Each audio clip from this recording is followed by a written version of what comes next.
நிச்சயமாக இதில் தெரியும். வேறு சில நிறுவனங்களுடைய முடிவுகளும் வெளியாயிருக்கு எக்ஸிட் போல், அதையும் பார்த்துட்டு பேசலாம். அந்த வகையில் இப்போ கூடுதலாக வெளியாயிருப்பது மேட்ரிஸ் மற்றும் பீப்பிள் பல்ஸ் ஆகியோரும் வெளியாயிருக்கு.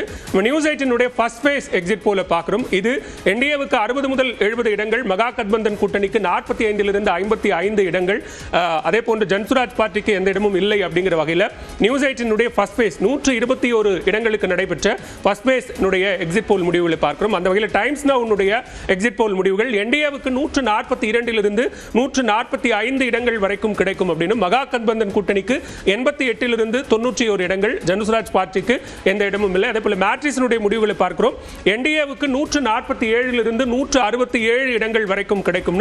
மகா கட்பந்தன் கூட்டணிக்கு 70 முதல் 90 இடங்கள், ஜன்சுராஜ் கட்சிக்கு 2 இடங்கள், இதர கட்சிகள் 5 இடங்களை பெறும் அப்படின்னு சொல்லுது.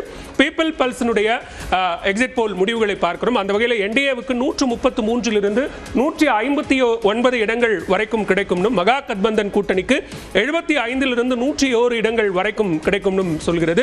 அதே போன்று ஜன்சுராஜ் பார்ட்டி 5 இடங்கள் வரை வெல்வதற்கான வாய்ப்பு இருக்கிறது. இதர கட்சிகள் 2 8 இடங்கள் வரை வெல்வதற்கான வாய்ப்பு இருப்பதாக சொல்கிறது. டாக்டர் சுமன் எப்படி பார்க்கிறீங்க? இது நான் எதிர்பார்த்ததுதான். ஆனால் ஒரு விஷயம் மட்டும் நம்ம நினைவு வச்சுக்கணும். சென்ற முறை 2020 எக்ஸிட் போல்ல கிட்டத்தட்ட மகா கட்பந்தன் வெற்றி பெறும் அல்லது ஆட்சி அமைக்கக்கூடிய நிலைமையில் இருக்கும் என்று பெரும்பாலான எக்ஸிட் போல்ஸ், 2 எக்ஸிட் போலை தவிர கிட்டத்தட்ட எல்லா எக்ஸிட் போலும் ஐதர் மகா கட்பந்தன் வெற்றி பெறும் இல்லாட்டி ஒரு தொங்கு சட்டசபை வரும் என்றுதான் எக்ஸிட் போல். ஒப்பீனியன் போல் பெரும்பாலாக என்டிஏ ஜெயிக்கும்னு சொன்னாங்க. ஆனால் எக்ஸிட் போல்ல மாற்றி வந்தது. கடைசியில அந்த மாதிரி வந்தும் என்டிஏ 125 இடங்களும் மகா கட்பந்தன் 110 இடங்களிலும் வெற்றி பெற்றார்கள். ஸோ இது மகா கட்பந்தனுக்கு பெருமளவில் அவங்க மைண்டை டிப்ரெஸ் பண்ணாதுன்னு நினைக்கிறேன். ஏன்னா சென்ற முறை அவர்கள் வெற்றி பெறுவோம் என்று எக்ஸிட் போல் காட்டும் போது அவங்க தோத்தாங்க. மேபி இந்த வாட்டி தோப்பாங்கன்னு காட்டும் போது ஜெயிக்கிறதுக்கு வாய்ப்பு இருக்கு. இன்னொரு விஷயம், பீகார்ல எக்ஸிட் போல் ப்ரெடிக்ட் பண்றதுங்கிறது ரொம்ப ரொம்ப கடினம். உங்களுக்கு எல்லாருக்கும் நினைவு இருக்கும், அதுக்கு 2015 நடந்த ஆக்சுவல் கவுண்டிங் அன்னைக்கே பிஜேபி என்டிஏ ஆட்சி அமைக்கிறது என்ற அறிவிப்பு வந்த பிறகு கிட்டத்தட்ட ஒரு 10 மணி 10:30 மணிக்கெல்லாம் என்டிஏ ஆட்சி அமைக்கும் என்ற அறிவிப்பு கடைசியில மகா கட்பந்தன் வெற்றி பெறாங்க. சோ உங்களுக்கு இந்த மாதிரி நடந்ததும் வரலாறு இருக்கிறது.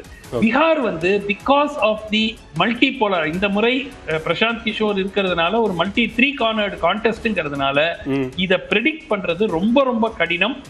கொஞ்சம் நம்ம ஒரு இது எல்லாமே ஒரு பிஞ்ச் ஆஃப் சால்ட் இல்ல, ஒரு நல்ல ஒரு பெரிய ஸ்பூன் இல்ல, இன்ஃபேக்ட் ஒரு சாக்கு முட்டையிலேயே உப்பை வச்சுக்கிட்டு தான் இந்த எக்ஸிட் போல நம்ம பார்க்கிறோம். நிச்சயமா அதே மாதிரி மகா கட்பந்தனுடைய பிரேக்கப்ஸும் வந்திருக்கு. முதற்கட்டமாக நடைபெற்ற 121 தொகுதிகளுக்கான மகா கட்பந்தன் கூட்டணியுடைய அந்த பிரேக்கப் பார்க்கலாம். ஒருபுறம் அங்க என்டிஏ கூட்டணி முந்தக்கூடிய நிலையில மகா கட்பந்தன் பின்தங்குகிறது. அவர்களுடைய பிரேக்கப்ஸ் பார்க்கிறோம்.